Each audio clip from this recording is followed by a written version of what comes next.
some of what's been said here kind of racist. Your white opinion of racism doesn't Racism really. I'm cool with it. That's a little bit racist. Latest installment of Real Conversations, Change My Mind. The full unedited interview will be coming up soon. I know that's why you tune in. These are our segments where we have full, unedited, uncut interviews, usually involving a topic that's somewhat controversial, just to prove that you can have conversations with people. And sometimes minds can be changed, and sometimes you can part ways. And sometimes just nothing productive happens. Sometimes nothing productive happens. And today's a little bit different because this comes from when we were at TCU. We were doing the male privilege is a myth, which turned into a meme, changed my mind. And then I sat down with a couple of people. There were very few people willing to have a conversation that day. It was one of our less productive change my mind days. They wanted to go to the white privilege thing. Yep. So we'll show you. Maybe they interpreted the sign as saying white male privilege. Yes, white male privilege. Yeah, that was their thing. And we'll show you that in a bit. And that's what actually spawned a conversation between a black gentleman and an Asian gentleman. They prefer Orientals. And they did not agree with the previous black girl who was talking about white male privilege and how I was not entitled to an opinion. So we'll get to that in a bit. Sounds like she was trying to speak on behalf of all black Americans. Yeah, exactly. And this black guy said, like, I don't agree with that. And so he came up and he spoke and he sat down. They talked about cultural differences with this. You'll see this Asian gentleman there. And it was really fun. This is not really an argument. And actually, I think the black guy was a fan.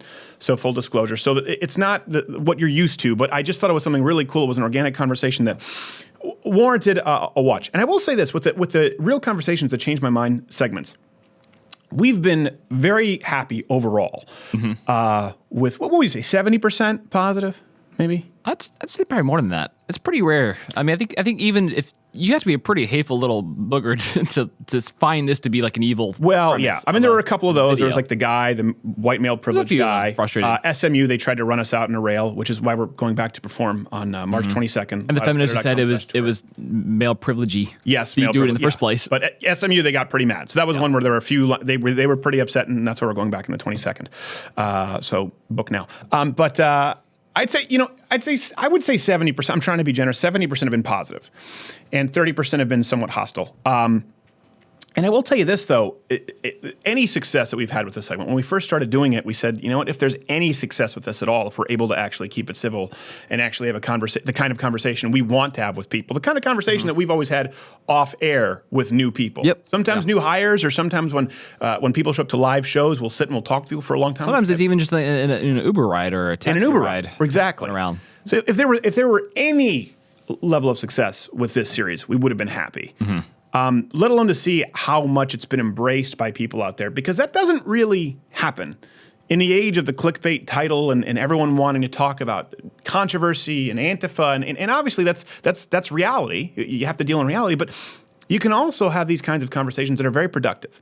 There are two sides of that coin, and you don't really hear this other side. So we're pretty happy, I would say, overall. I mean, I would consider it something that we're probably really would consider most proud of here on this. Most proud of that, and we kind of fell into it. Yeah. It really wasn't a planned thing. It was like, let's just try this. And let's see, and we didn't expect much to come of it. Yeah. To the point where we get a lot of requests, probably more for this than anything else. Yeah, we have entire campus shows and tour shows that people want to have just for Change My Mind coming to their Just for Change My Mind, right, which is very different from the live show we're doing at SMU on the 22nd and then Illinois in March. But we will go to different campuses and do the Change My Mind segments going forward. So first off, let's show you this was supposed to be male privilege is a myth, and this lady decided to take it a different direction. 1, 2, 3. Jump with me, jump us with me, oh, with me, keep such fun. Jump with me. And what are your names? I'm Hannah. Hannah? Marilyn. Hannah and Marilyn. Jared, am I good if I? Okay, Hannah and Marilyn. So it's sort of become this neologism, this idea of male privilege, and I know we talk about it a lot on campus, and I've had some conversations with people on campus today.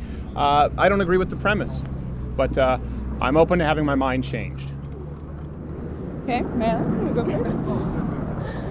Well, male privilege is definitely a real thing. Okay. Our country country was built by white males and it was built for white males. That's why women and any minority don't have an equal chance of being in politics. That's why most of our politicians are white males instead of representative of the actual population. That's why gerrymandering exists. That's why redlining exists. White privilege and white male privilege and male privilege is a real thing. Okay, so I want to make sure I have this clear. Do you agree with what? Yeah, Okay. I absolutely agree. Okay, sorry. So I'm trying to and balance this with the both of you. Hope you forgive me if I'm not perfect. So, you believe that this country was founded by white males exclusively? For I don't white- believe it was. I know it is. Okay, you know it. So, what would you use to substantiate that? A lot of white males obviously came here because Western civilization. People came from Europe. A lot of white males, but that it was founded exclusively for white males. That's what you said. Yeah. How do you? Male-dominated society. But that doesn't imply that doesn't necessarily equate to design. The Constitution originally didn't mention women or black people or anything or minorities or anything. It only mentioned white men. It didn't specifically say white, but it said men. They didn't give any minorities the right to anything. We had to fight for that right. Who's we? The minorities, women had to, people of color had to, everyone had to, except for white males. I'm sorry, I'm confused. So you're saying that the Constitution, first off, mentioned only white men? I would say It didn't say white men. It said men. Mankind, men. Yeah, this was a yes. term. Again, this is just sort of a colloquialism. Men. The rights were extended to women. You're aware, right? They weren't extended to women. Women had to fight for their rights. No, women never had to fight for the freedom of What? speech or Second Amendment. Well, what do you mean women didn't have to fight for these rights? They literally had marching. Women were hurt for this, like For the First Amendment and Second Amendment, women didn't have for the the right right to to exercise it? vote, for the right to not be treated as property. Okay, so that's interesting that you bring up the right to vote. So you say we fought for it, everyone except for white men. No, some white men did, but Some it white was men. mostly women. So it was and mostly honestly, women and minorities. It was mostly white women at first who didn't include black women. Okay, so who do you believe procured the right for women to vote? Women fighting for it. Really? Yeah, white men wouldn't have gave it to women if they didn't fight for it. So you believe a majority of women you believe were suffragettes, fought for the right to vote? I don't know if it was a majority, but I know women did, and we wouldn't have it if those women hadn't stood up for it. Okay, well, because it seems like we're going through a historical timeline. Historically, that's actually not accurate. The majority of women... Historically, that is accurate. So women actually, the majority of women didn't want the right to vote. It was men who I gave them the told right you, to vote. I didn't know if it was the majority, but it wouldn't have happened if women Okay. haven't stood up in Well- the suffragist movement and fought Well, the for reason it. I bring that up is because you said women and minorities fought for that right, not white Yes. men. When the fact is women actually, as a majority, didn't fight for that right. Many of them fought against it. White men fought for that and were the ones who signed that into law.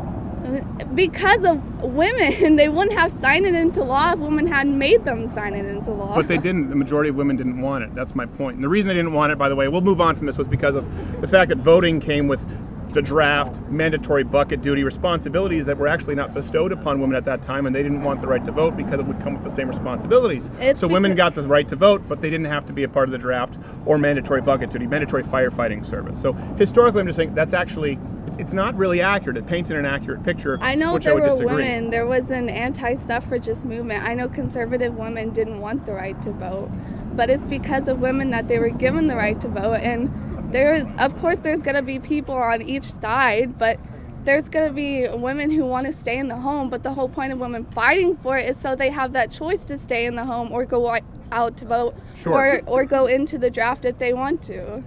Well, I don't think respectfully, you fundamentally have a misunderstanding of the draft. It's No, not, go into not war, not the voluntary. draft. I don't believe in drafting anyone at all. I don't believe at you the should time, fight it was for a a part war of that voting. you But shouldn't. at a time, it was a part of voting. That's my point. My only point here is you said it was a society designed by white men exclusively for Yes. white men, and gave some examples which weren't accurate. So let me bring us to today. What rights are afforded in 2018 to men exclusively that aren't afforded to women? It's- And I would like both of you to answer, because I don't want you to just sit there and feel like I don't want to cut you out of this. No, I think Marilyn's explaining it really well. I just don't think you're understanding her side and how Okay. she's saying that it was a two-sided thing. So there are women who want to stay at home and live that life, and there are women who wanted the right to vote, to have their voice heard and their representation. Sure. And I think you want to focus on the conservative side that want to stay at home, and she's trying to say, No, not at well, all. they got the option to stay at home because other women were fighting for their right to vote. No, that's not what I was presenting from my side at all. Yes, it was. No, let me clarify one more time then, okay? And I want to make it really clear, not only for you, for anyone watching. You said this was a society created by white men exclusively for white men. And women and minorities had to fight for these rights, and you use examples as voting, and white men didn't. What I am pointing out is that is inaccurate. White men did, most women didn't want it. So that's a false doesn't mean premise they that don't. paints a false it's a false baseline for today. Because if you say at one point, now I think women should have the right to vote. I'm very glad that we all do. Okay, we can agree on that. What I can't agree with is something that is historically inaccurate. So I'd like to find something we agree on today. What rights today in 2018 are afforded to men that are not afforded to women? I don't believe that there's systemic male privilege today. I'm not saying I could be wrong. I don't believe it though. And I would like to be convinced, or I'm certainly open to being convinced. I feel your male privilege is a myth. I feel like only white men have that male privilege, and that's what the focus should be on. Okay, so there's no black male privilege. No. Okay. We have some black men actually in the audience. Maybe they can come in afterwards. I would be interested to hear their perspective. So white male privilege. Yes. Okay. So what systemic white male privilege exists today? What rights are afforded, for example, to white males that are not afforded to black males, or to white males not afforded to black females? Let's divide everyone by race and gender at this point. In regards to like laws and things like that, obviously the laws aren't like, oh, white men get this privilege and blah blah blah blah. So in regards to like technical terms, it says like men. It's laid out by laws really equally. When it comes to the actual systems, there's tons of black men crowding jails for an eighth of weed, while white men have like weed parties and it's cool and that's their thing, but like black men are automatically arrested for it. So that goes into the whole like police brutality argument. But So can I ask you that? I've never heard of a weed party. you can ask one of them. Oh yeah, you can ask. You mean one of the white males? Probably. Yeah. No, I don't. It's okay. We'll have someone come in afterwards and they can explain to me a weed party. So, no, genuinely, this is not me being a smart. Kind of parties fraternity brothers throw. I'm sure they do, but the premise was the idea, right, that black men are in prison for an eighth of weed. Do you have any statistical data to prove that black men with nothing more than an eighth of weed go to prison? I couldn't give you the exact statistics, but there's several accounts of it, and it's not unknown. It's pretty much common sense that blacks are way easily more arrested than white men. Well, apparently it's also been common sense that the majority of women were pushing for the right to vote and that white men didn't support them. So we're trying to deconstruct some of these ideas that people maybe assume are common sense but are factually inaccurate. Now, the truth is men as a whole are much more likely to be incarcerated than women. Men as a whole, even white men, get far more harsh sentencing for the same crime as women. White men are shooting up schools, so I think they should have a harsher punishment. Well, hold on a second. I mean, hold on, but hold on a second. But black men are shooting each other in record numbers as well. That's not really relevant to the point. You were asking for the facts, and they're right here. Let me see. Here's the facts. Okay, so hold on one second. From the NAACP, you said for an eighth of. I want to make sure we're really clear here. You said white men are having weed parties, and a black man with an eighth of weed will be incarcerated in a federal prison. So what I have here is your source from the NAACP. I mean, there's multiple. From the NAACP, in 2014, African Americans constituted 2.3 million, or 34%, 64% of the correctional population. Okay, African Americans are incarcerated at more than 5 times the rate of whites. Now, nothing here at all involves behaviors or crimes committed. I'm trying to look for anything in here that relates to black people being sentenced simply for an eighth of weed. So this is from the NAACP. That would be as biased of a source as you could use. But I don't see it. I don't see it. Show me, I would like to see I would be very open to hearing the statistical reality. I'm not trying to be confrontational. I would like to hear that stat. I think it's horrible. I don't think anyone should be arrested for an eighth of weed or put in jail. I think we can agree on that, right? No, I agree. Whether they're white or black. Yeah. I don't think white people should be shooting up schools, whether they're white or black. Yeah. Well, I definitely agree. Obviously, welcome to listen to whatever's happening over here and continue to do that. But we're going to have a conversation over here about campus climate, sexual assault, and... Why don't you come talk? Why don't you come talk? More than welcome to it. I'm just saying that we're going to be over here. Great, thank you. I'll come over and talk with you guys too. This is where it counts. Okay, so let's assume that will. And sorry, I hope you're still comfortable. I don't want to make anyone uncomfortable. No, it's fine. I feel this has been respectful, and you've been very polite. So again, the systemic differences we're talking about, men, period, are more likely to be incarcerated than women. Yeah. Men are more likely to be physically assaulted than women. So we're getting into this. First off, this is data. But when we get into the anecdotal that, white men tend to have it better because they can walk around and have weed parties, that's not necessarily accurate. So particularly when we're discussing an issue as sensitive as race, gender, and systemic oppression or inequalities, don't you think it's really important that we get that correct and the premise correct before we go off and divide people by these subcategories? Yeah, but I think there's tons of statistics out there already. And even if you don't want to look up the statistics, it's not hard to see how many black men are in jail at larger rates than white men. Do black men commit crimes at a higher rate than men? Definitely not. That's No. just not true. No? No. No, so black men do not commit crimes at a higher rate than white males? No. Okay. Do you have statistics that would reflect that?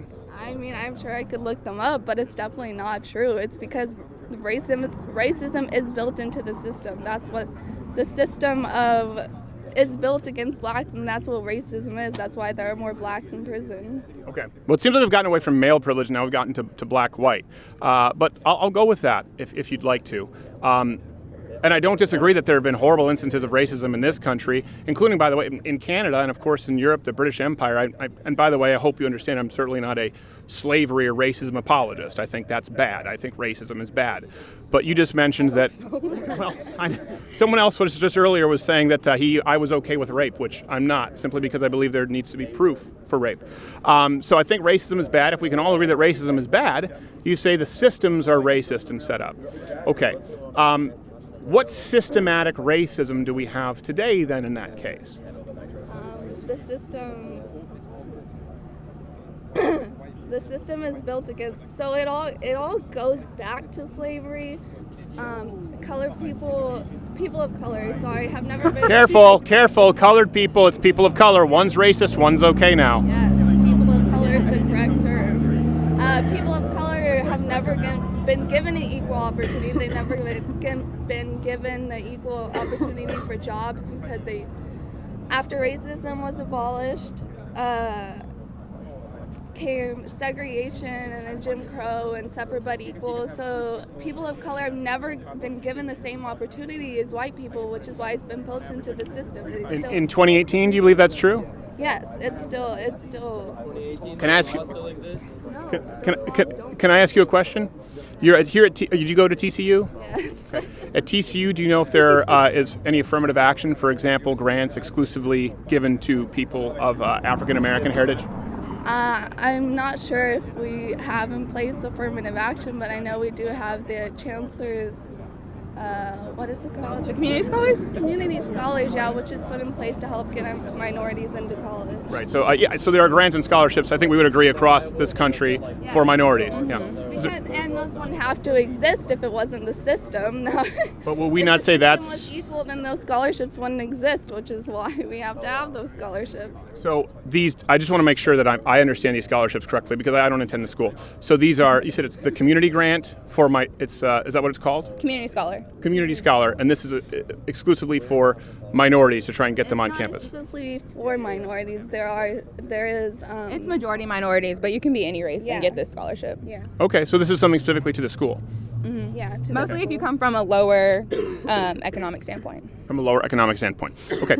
Are there or are there not grants, for example, or laws in place, we know affirmative action, that would be granted exclusively toward minorities? It seems in this case this one may not, but are you aware that those exist on campus? Yes. Okay.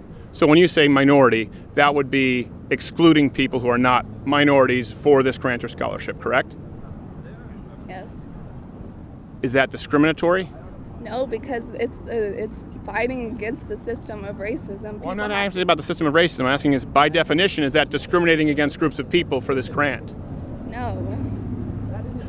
What is the definition of the word discrimination? Let me look it up. Okay. I would venture it would be something along the lines of discerning or excluding certain parameters or qualities from a given opportunity. Unjust or prejudicial treatment of different categories of people or things, especially on the grounds of race, age, or sex. Okay. So excluding people based on race. It says unjust or prejudicial. This is from Merriam-Webster. It's from. Okay. Here, I appreciate it. So the point is there's discrimination occurring there. Is there anything like that for white students? Unjust. That's not unjust because it's making it equal for minorities. It's making it equal. Yes, because they don't have an equal chance in our society. How do they not have an equal chance to get to TCU? What do you think we're trying to explain to you right now? What have we been talking about this whole time? Well, I'm looking at several black people here who've made it to TCU. Several black people? I'm looking at a sea of white. I don't know what you're looking at. I guess you're a figment of our imagination. Well, hold on a second. Hold on a second. Sorry, you're Asian, so I guess you don't count because there are too many of you on campus. I'm saying I'm looking at many. There's a guy biracial right here. No, listen, there have been people coming in and out. The point is, many of these people disagree. They believe they can get into to school. They don't believe there's systemic discrimination. More white people that can get in, so there's more white people. There are more white people in this area of town, and we've gotten away from male privilege. We talked about white privilege versus black privilege. Is not what we're talking about. Or people of color. Is people of color, is that the term you prefer? Sure. Well, I don't know. I know some people prefer black, some people prefer people of color. I would like to go back to the idea of male privilege. I still haven't heard a right afforded, or same thing with race. I still haven't heard a right afforded to someone who is a white male not afforded to, say, a black female. I think that's pivotal if we're going to talk about systemic discrimination. I'm sorry, my knee touched you. I apologize. I meant nothing by it. I just have wide legs. But we don't agree that that's pivotal. If we're going to say there is systemic discrimination that needs to be rectified, we would need to be able to find in 2018 at least one example of systemic discrimination. Okay. How many of our presidents have been white and male? The last one was black. One out Yeah. of 45. One out of 45. And I would argue he was terrible. I would definitely not argue that. I'd argue Obama was one of our best presidents. Okay. That's fine. And isn't it wonderful you can have that opinion, right? You can have that opinion and I can have my opinion, but wouldn't that be proof that there are no more barriers to entry if a black man made it to the highest office in the land? There's a study by, I forget what his name is. Relax. Does she seem nervous? Is that No, him. He needs to relax. Oh, he needs to relax. What did he do? I mean, she's trying to get her point across. He just needs to let her say it, and Relax. it'll be fine. There's lots of countries where they elected one minority president and then went all the way back to electing all white presidents. They say they're Careful, because you're treading on some ground that could make you sound very racist here, and I don't think you're aware of it. Maryland's not going to come across as racist.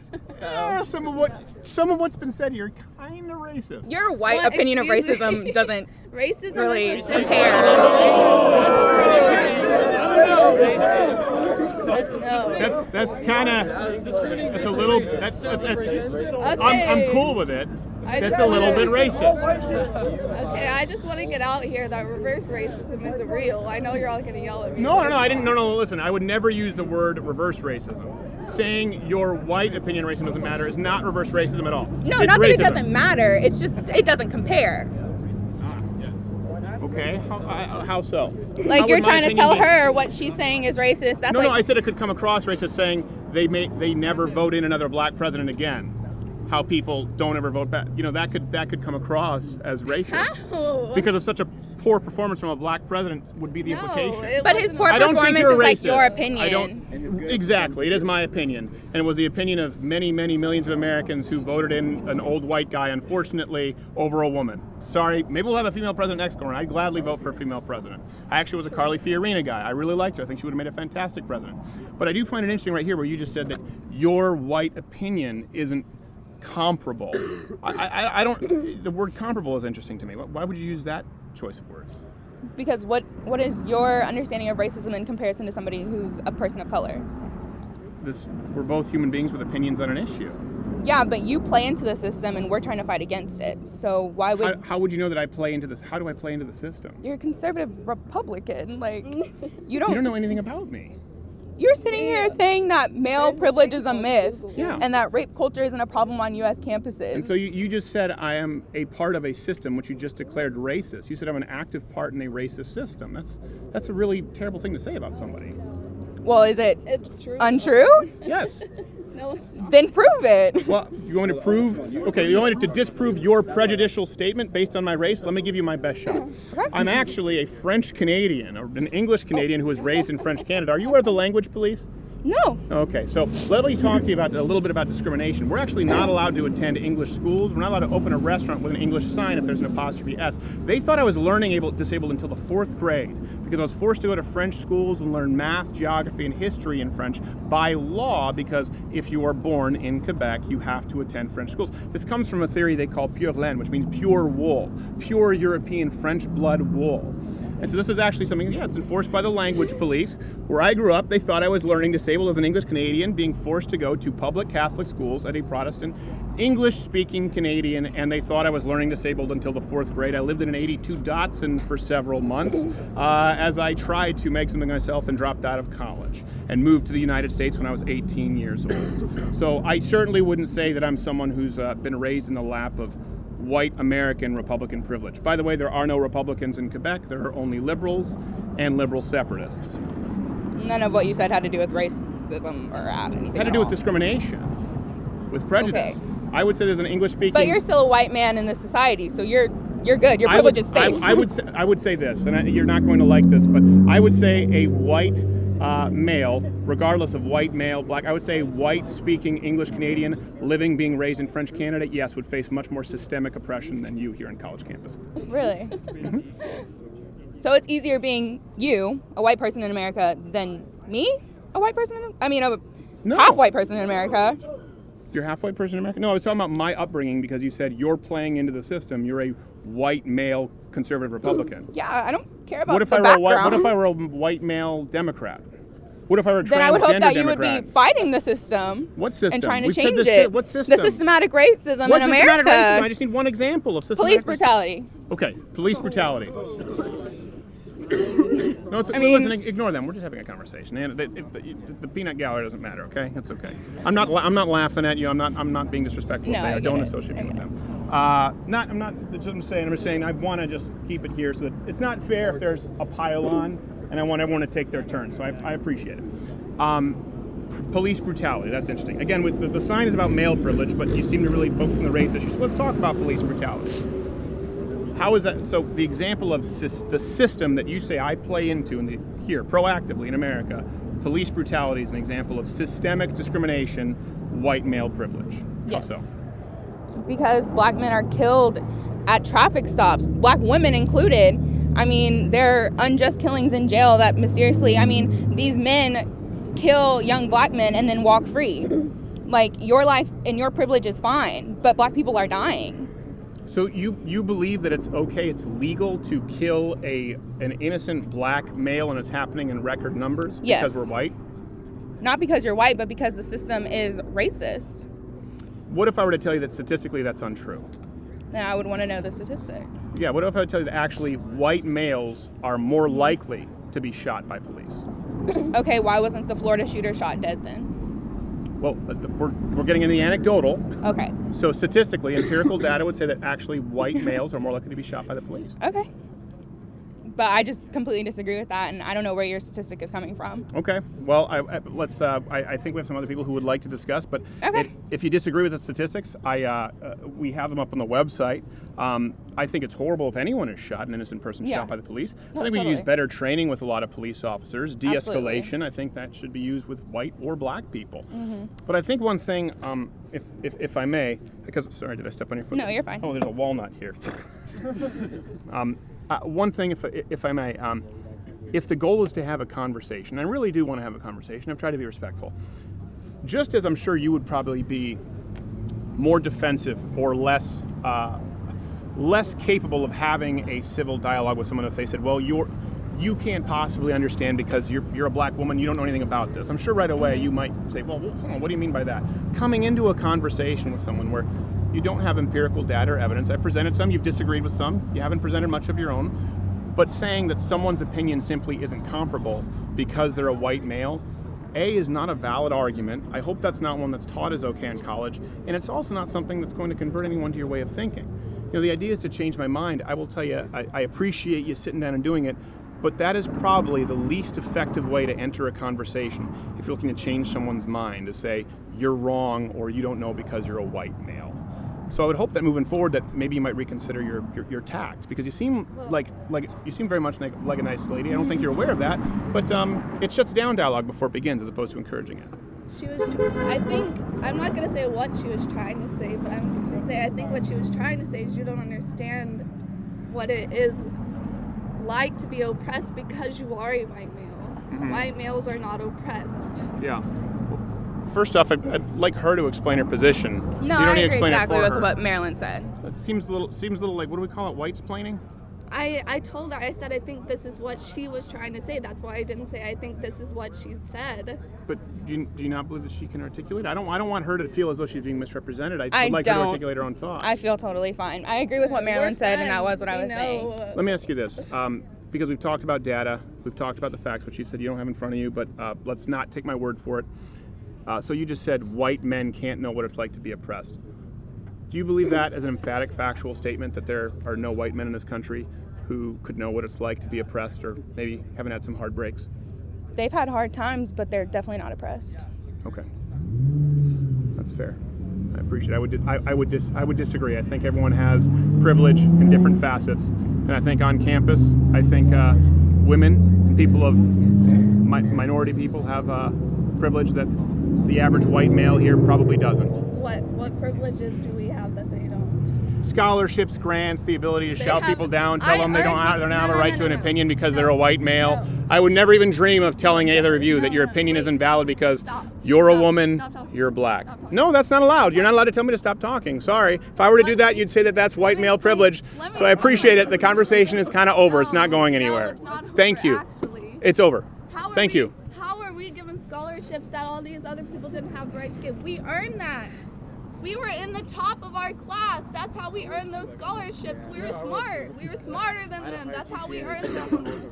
Well, then We what? weren't given it 'cause we're Then let's women just or 'cause great. we're minorities. I think everyone on here is on board with scholarships for the smartest people in any class. You just said that's Male, one way we have male, privilege. female, black or white. I don't think race or sex should even come into the equation. So good, we agree. We found common ground. Thank you very much. That's- Now, like you said, she just sort of, I guess, claimed the mantle of all black people, though. She was black-splaining. Yes, she was black-splaining, which I wouldn't know if she were because I'm white. If you're black-splaining, it's probably out of necessity. Sometimes I find myself going down a rabbit hole of the internet. You know, I know that there's some white Americans who are completely out of touch with black culture. Sometimes I go over to World Star Hip Hop. It's like a whole new world. I'm not gonna lie. It is. It's like it's one of those things you're like, this has been going on this entire time. This is even when I'm not watching, this is still a thing. all right. Okay. I think I'll about never that. be out of touch. But this was really cool. A black guy and an Asian guy who were there. And one thing I will say too with the Change My Mind segments, we've talked about how the left is willing to just boom, shout out and yell a lot. And we'll go 3 hours sometimes, like 45 minutes, 2 hours. 3 hours is exaggerating. Call it 45 minutes, 2 hours, no one. And then one person sits down, and then liberal professors and students, you've seen it, they start yelling. Yep. In this instance, there were a couple of times where I was talking with them, those two girls there, and I don't know, I said something, I made some point, and someone chimed in who was on the right, you know, more conservative leaning, and I said, "Hey guys, listen, I don't want to do a pylon. Let's let them finish their thought." And you could, I don't know if we have a shot of the audience. You could see the audience, the conservatives going, and everyone got quiet. Yeah. They didn't go, "Oh damn," and jump in. They all went, "Yeah, you know what? That's right. The whole purpose of this is two people having a conversation." And that to me, again, it was just something I thought, wow, this is really cool. People actually acknowledging, yeah, we don't want to be cowards. I think that is something that's kind of been an illuminating thing for me, is seeing in action, in play, this idea that the mob mentality of the left, where they kind of have to congregate together to Right. bully and overpower somebody else's voice to kind of shout someone else down. Whereas conservatives, I think, tend to be more apt to just saying, hey, let's let it breathe. Let's just see what happens here. Yeah. Back off. Let's let these two people discuss our ideas because we believe in the ideas. We don't think we have to shout someone down Right. until they concede. We just think, let's see the ideas play out. Yeah, and you see that a lot. We were obviously the teachers called the patriarchy. They called the police on us, even though we had permits. So this has happened. We've had permits, at SMU and at TCU, TCU. and we were in, I believe, in Vermont. And it doesn't matter sometimes. So that's why we have the permit. We're running out the big theater on March 22nd to do SMU, and it can try and run us out in the rails. We welcome it. But so that was pretty cool. And then this organic conversation was sort of, it spawned from basically a black guy saying, I don't agree. And okay, you want to come out and you want to talk about it? And then an Asian guy saying, like, actually, my family, they're first generation immigrants, and I don't agree with a lot of the stuff she said. I said, okay, do you want to come out? And then we were bridging the racial divide, like heroin. It brings people of all different colors and creeds together in its warm embrace. So enjoy this. I guess unpredictable. It was not something that we had an impromptu non-frontation change my mind with a black and an Oriental. Saying somebody stepped up and take their shot. Oh. Let me. You know what? Could you sit down for a second? Sure. Token black eye. I'm joking. What's your name, man? Sean. All right, Sean. So Sean, I find this. Do you agree with what was just stated there as a black male? No. Okay, you didn't even have to think about it. With what part do you disagree? Well, first off, the statistics about like black crime and police brutality overly affecting black males. I mean, we have to look at crime statistics. So yes, black males are overrepresented in prisons, but black males are also overrepresented in crime statistics. So black males are like what, like was it like 6% of the 6 or 7% of the population? Right. 6% of the population, because black females are 7% of the population. I think as total it's somewhere around 13. Yeah, total is 13. Yeah. Yeah. So I mean, if you take all that into account, then you have to consider, okay, so why are they overrepresented in crime? And the reason why, I mean, in my opinion, it's a lot of it is economic, a lot of it is cultural, a lot of it is the opportunities available in their areas, and people can make the argument that it's because of white oppression. I don't necessarily think it's because of white oppression. I think it has a lot to do with the welfare state. I think it has a lot to do with democratic policies and liberal policies, pushing agendas upon black people instead of giving them agency and allowing them to make their own decisions. She left. I was hoping that she would actually hear what you have to say here. Let me ask you, do you attend TCU? I do. How did you get in? I spent 9 years in the Air Force and got a scholarship, 4-hour scholarship. Thank you for your service. Appreciate it. And what are you studying? Psychology and philosophy, so I'm actually on the psychology on the liberal arts side, yeah. Well, listen, if you make less than a civil engineer, don't blame it on a white-black thing. You chose a degree that's kind of rough. I just want to enjoy my career, whatever it is. There you go. Well, listen, that sounds like something that would be, especially after 8 years in the Air Force? 9 years. 9 years, Jeez. Sorry, look, someone's like, 9. Yeah. Get it right. So you were in the Air Force, this is what got your scholarship. Do you believe that your path was more difficult to TCU exclusively because of your race? No, I don't think it's because of my race. I think it's because, I was raised by a single mother. My dad left when I was really young. Sorry. My mom had to work really hard to, just get me through school. I made really poor decisions early on in life, and the military is really the only way I could go. And honestly, I learned a lot in the military. I got a lot of, I learned responsibility. I learned taking responsibility for my own actions, and I learned agency and taking pride in myself. And hard. Yeah. How do you feel about? I'm not totally aware of the scholarship specifically to TCU, but I think everyone is well aware of, and we can agree that there are scholarships obviously afforded exclusively to minorities or women not afforded to, say, the white male. Yeah. How do you feel about that as a black man? Do you think that helps? No. Actually, we were just talking about this. Actually, I was. Well, the Asian, you can't talk with him. They're over. They'd be dominating every math and science department there is. So I just came from the Bay Area. Got to build a wall around their neighborhood just so we can keep some people getting degrees. For crying out loud. It's that Asian privilege. Yeah, I know. I just came from the Bay Area in Silicon Valley, and I mean, you see there, like, Asian prosperity is huge. Oh, yeah. They're doing really well, and like, good on them. And I think, like, honestly, if the black culture adopted a lot of those tenets of like Asian culture and like, hey, suck it up, like go out there and get it and do it yourself. And like, it was interesting, like a lot of rappers supported Trump, And they said the reason why is because they said, you know, that's what Trump is about. He's like, go out there and get it, make your money, do what you have to do to make your money. Right. And I think like that's, you know, people talk about that, but they don't really go out and do it. And like, there's not a lot of talk about different ways and diversifying your means of income. Yeah. There are a lot of opportunities out there if you just go out there and look for them and get it. And honestly, like, people are willing to give black people opportunities. You know. Well, I'm sure. Here's the deal. I understand that there are racists out there, Oh, yeah, and I think it's kind of like a child who just misbehaves so often. You have to discipline them. You kind of see this with the left. Like if a child behaves well, okay, you don't have to correct them all the time. But when the left constantly just divides by race and by gender, then you have to bounce back and say, well, hold on a second. No, that's actually inaccurate. The truth is, it kind of bars us, it robs us of our ability to be empathetic to someone saying, yeah, you know what, I'm sure you get some tough breaks as a black guy, because we're constantly being told you can't understand and you've gotten everything because you're a white guy. I think it actually burns more bridges than it builds. Yeah, I agree wholeheartedly. Yeah.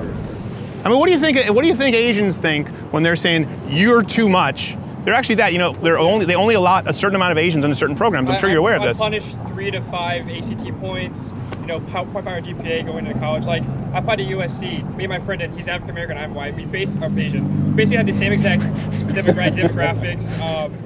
You forgot? I'm white American. And I had a 32 and a 4.5, and he had a 27 and like a 3.8. He got it, and I didn't get in.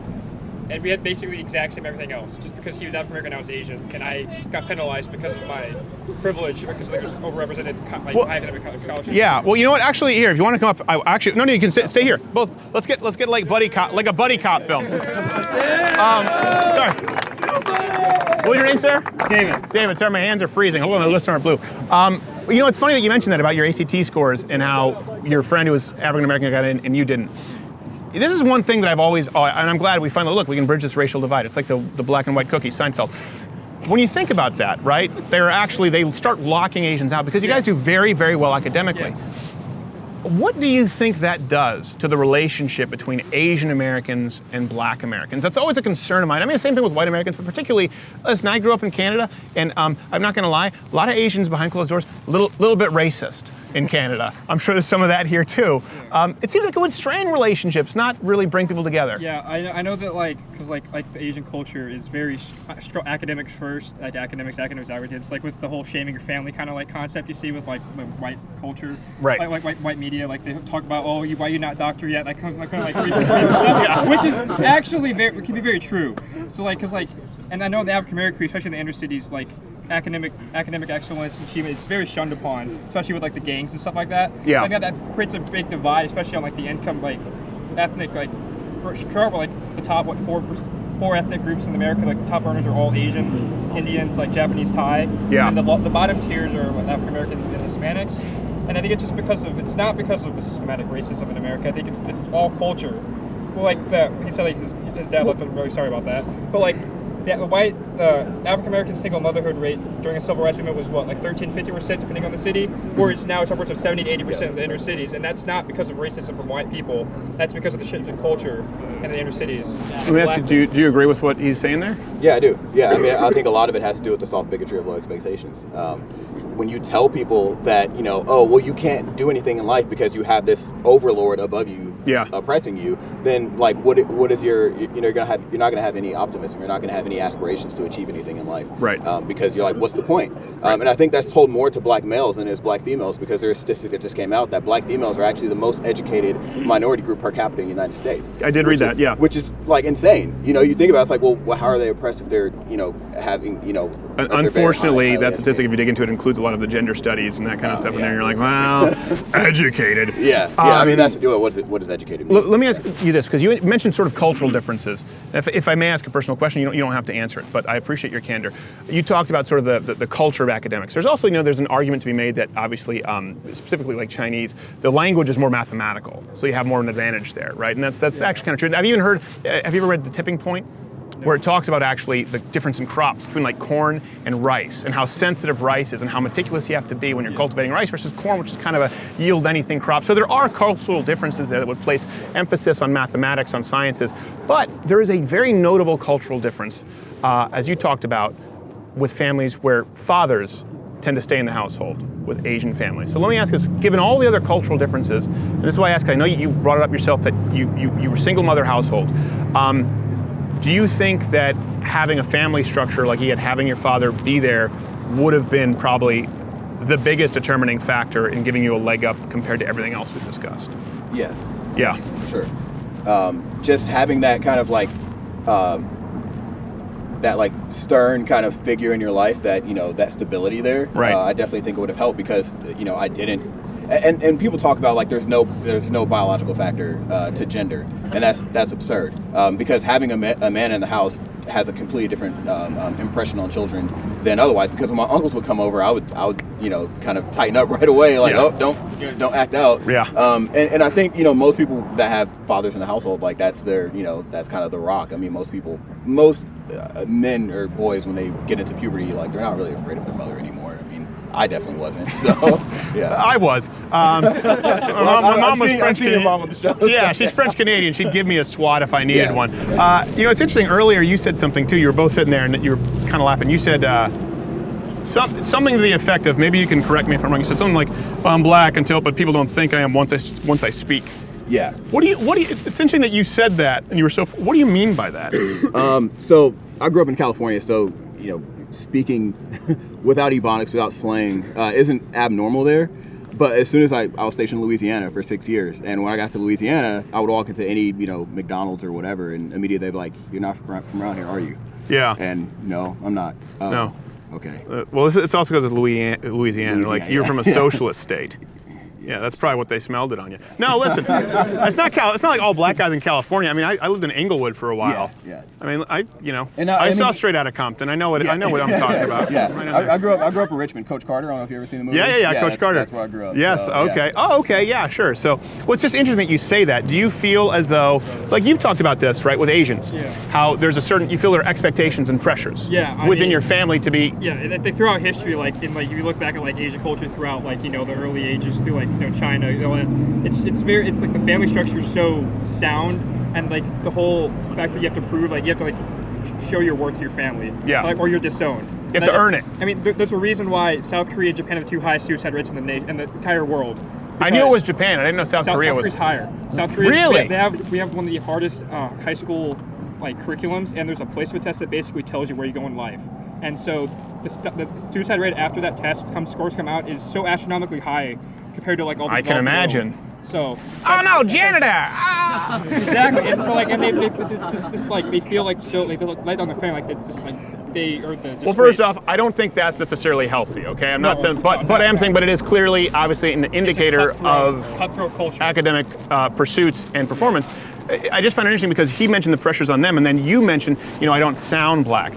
So you feel, whether you realize it to some varying degree, pressures to sound a certain way.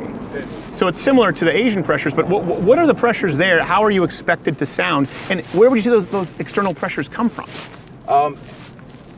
It's honestly, I got it from growing up, especially, and like I said, I didn't do that well early on in life in school, and a lot of that was because of the pressures. It was like, you better not be a nerd. If you're a nerd, you're getting beat up. Right. That's just the way it is. Right. So you can't like things that aren't stereotypical for the culture. So if you like country music, I don't necessarily like country music, but if I were to like country music, that would be a problem.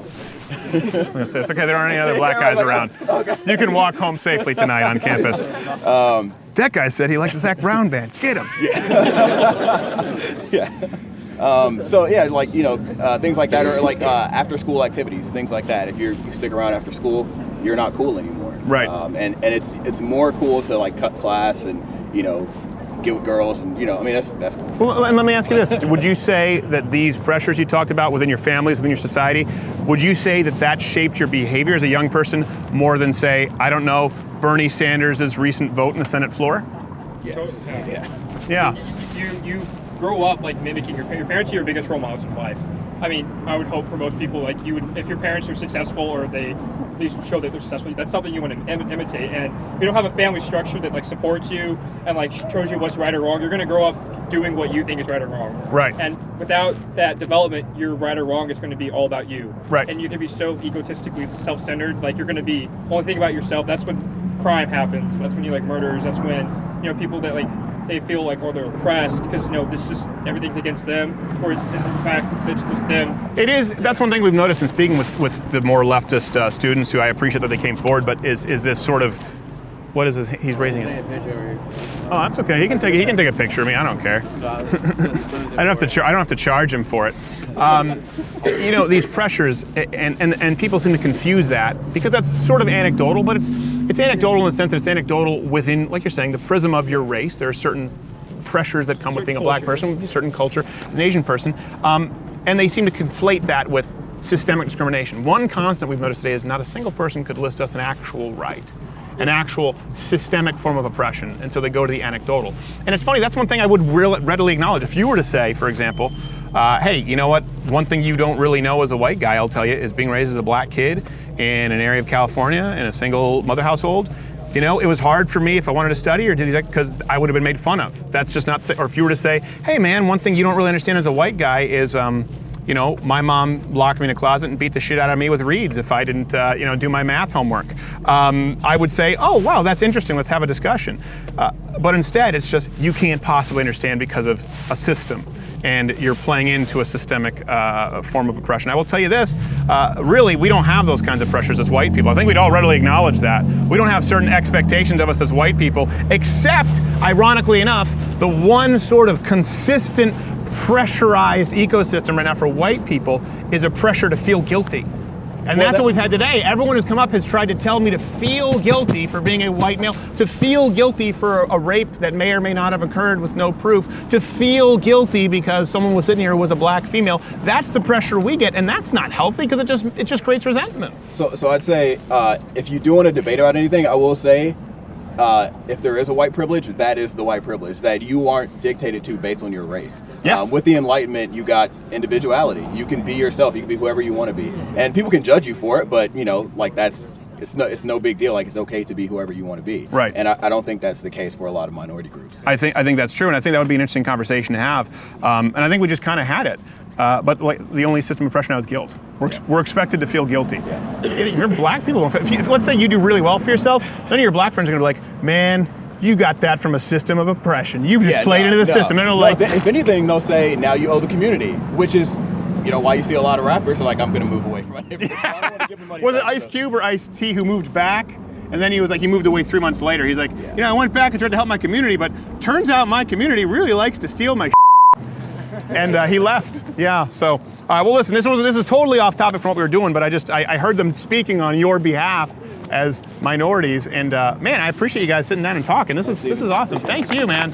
And thank you for your service. Thank you. Hey, did you enjoy this video? Here's the thing, you're here, this is the end of it, so we don't care because you already watched it, but if you really didn't like it and you want to justify it, leave a comment below telling us why you didn't like the video. And if you liked us, let us know, and subscribe to the channel, because that lets the overlords at YouTube know that, you know what? You're all right.